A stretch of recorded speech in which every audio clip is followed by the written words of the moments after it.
Hey guys, the play-in tournament is in the books, and now you see in your screen the matchups for Euroleague's playoffs. And we start with playoff A, Olympiacos versus Real Madrid. That's a tough one to predict. Who would think that Real Madrid will make it as seed number 8 at the start of the year, right? We had them as one of the top 4 teams. So this is already a super unpredictable pair. So I would say probably I will call Olympiacos in 5 games, so 3-2. What's your opinion on that, Konstantinos? To me, I will say 3-1 again for Olympiacos to advance to the Final Four, basically because throughout the year is the more consistent team in the way they play compared to Real Madrid, but it is a very, very open battle between these two great and amazing teams. Absolutely. Then we're going to playoff B pair, and that's Monaco against Barcelona. Again, another pair that I see going all the way to 5 games. Potentially the most difficult to predict the overall winner, but I would say due to the injuries, Metu, Loprovitola in Barca side, I would probably side with Monaco 3-2. I see, both teams being able to do breaks potentially. But yeah, Monaco winning in the end. And for me, I also thinking that Monaco will advance, winning 3-2 the series. We have to give props to Coach Penaroya. He took the team this summer, and he managed to turn this team into a very solid, despite the injuries, performance team, and they fully deserve to be in the playoffs. Then playoff C bracket, Panathinaikos versus Efes, Anadolu Efes. Two of the most hot teams in the end of the season. Efes had 9 wins, 1 defeat in the last 10 games. Panathinaikos 8 wins, 2 defeats in the last 10 games. So I also see that as a tough matchup. Again, I see 5 games, so 3-2 for Panathinaikos here for me. Same, 3-2 for Panathinaikos. However, as Bill mentioned, FS had an 8-0 finish in the regular season.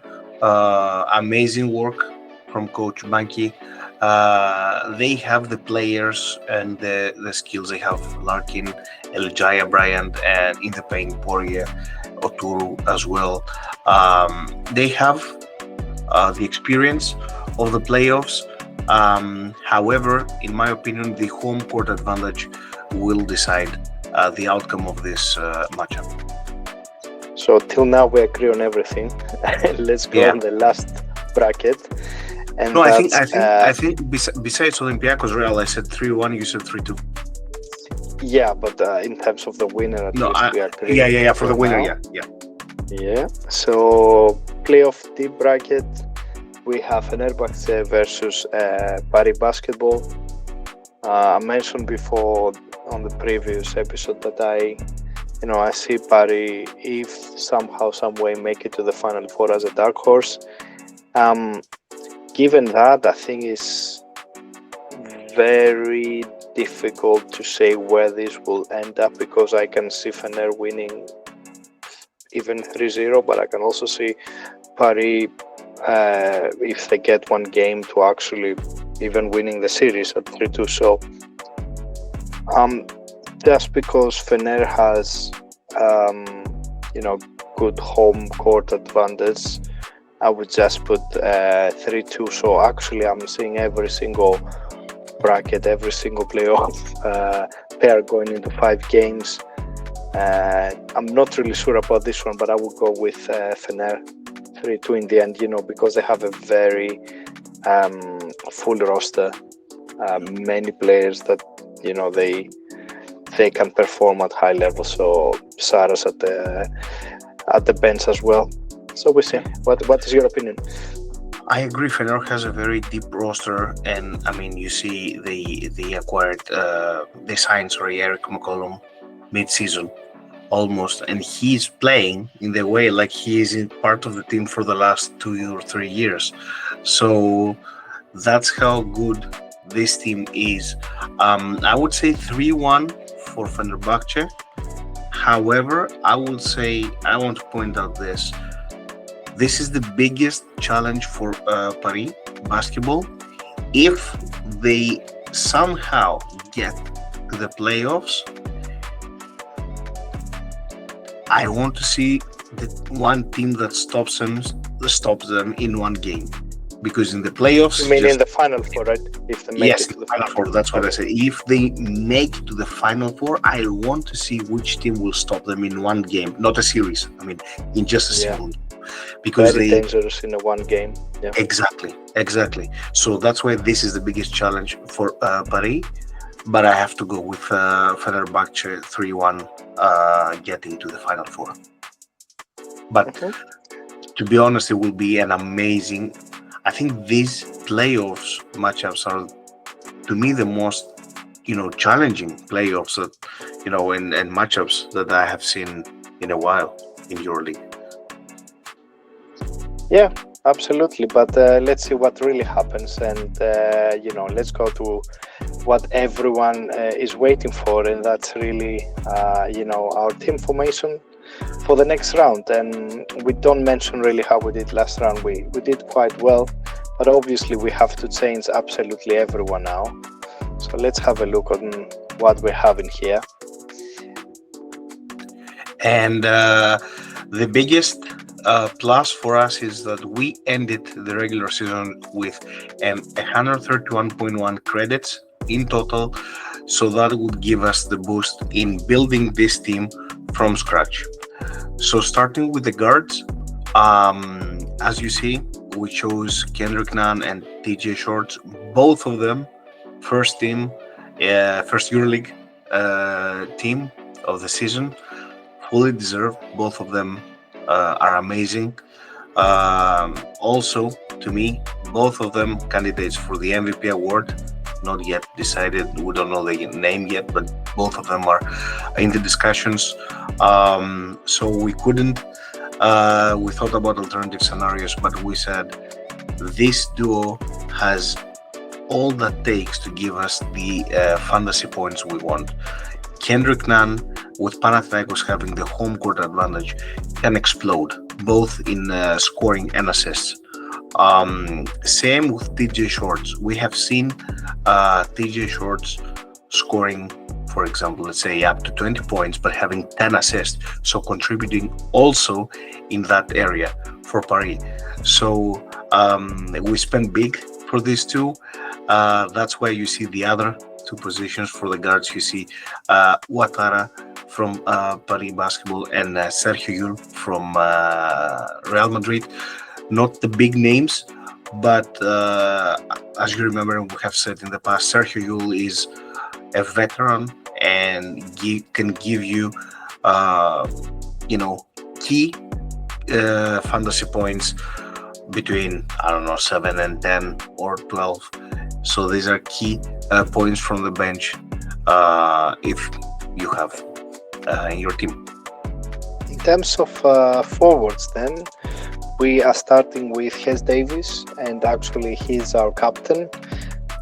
We believe he's having what it takes to dominate in the playoffs for Fener. And next to him is actually on the bench, but next to him for turn 2 is Vesenkov, our captain for turn 2 if something goes wrong with Hes Davis.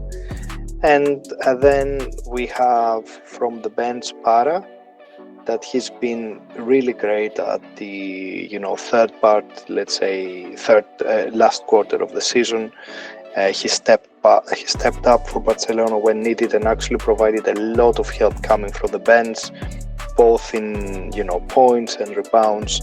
So a crucial player to have as a backup, and actually playing even more after all of these injuries, even at starting point at some games. So he's there, and potentially if anything goes wrong with turn one, can get in. And finally, we're closing on forwards with C from Paris. He's only 4.1 credit, so he's a filler for the team, but he still, has a very decent playing time, about 15 to 20 minutes, depending the game. So you never know, you may get something out of there. And we end our team with the two centers, with Daniel Thijs from Monaco and Oturu from FS. Thijs for 13.2 credits, we believe is a must get at the center position. Tavares cost 15 credits. He's amazing. He can take over games, no question about it. But Thijs, also with the front line of Barcelona, you see Vesely, they have Willy, but Thijs, the way Monaco plays, gets the rebounds and the scoring as well. And Daniel Oturu had in the regular season 2 very good games versus Panathinaikos, and also Panathinaikos with Lesor out, Yurtseven is back to help Gabriel at the center position, but Oturu has the experience in Euroleague, and also the guards of FS can fit him, and he can have good games. And also with 10.88 credits is a good option for the center position. And of course, the most important thing, and potentially the most tricky this round, is selecting the coach. And as you can see, we had enough credits to select any coach we wanted. So we went through all the games, and we believe that every single game, especially when it's the first game, is a great one for the visitor to try to steal and gain momentum, steal the home court advantage and gain momentum. So the teams that we felt more comfortable with having the home, with keeping the home court advantage, was Bartzokas. So we are going with him because we believe Olympiacos can probably stay undefeated in Piraeus. So we started with 8.1 credits there. And yes, that's our team then. Still 0.7 credits to spend if we need. As you can see, we had to leave out a couple of good players like Hezonio, for example, that we really thought about it and had some scenarios that we could get him in. Players like Panther could also explode, or Campazzo. So there are a couple of good players you could also think in terms of what your credit bank is at this point of the season. In any case, let us know what you have and what you're thinking. And let us know for your picks as well, and the questions.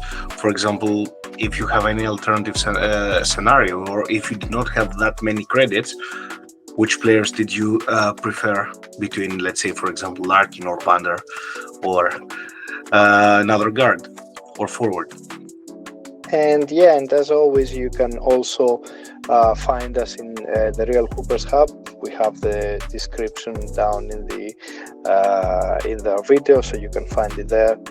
And as always, enjoy basketball. Playoffs are here, so the best season of Euroleague is starting now. Enjoy.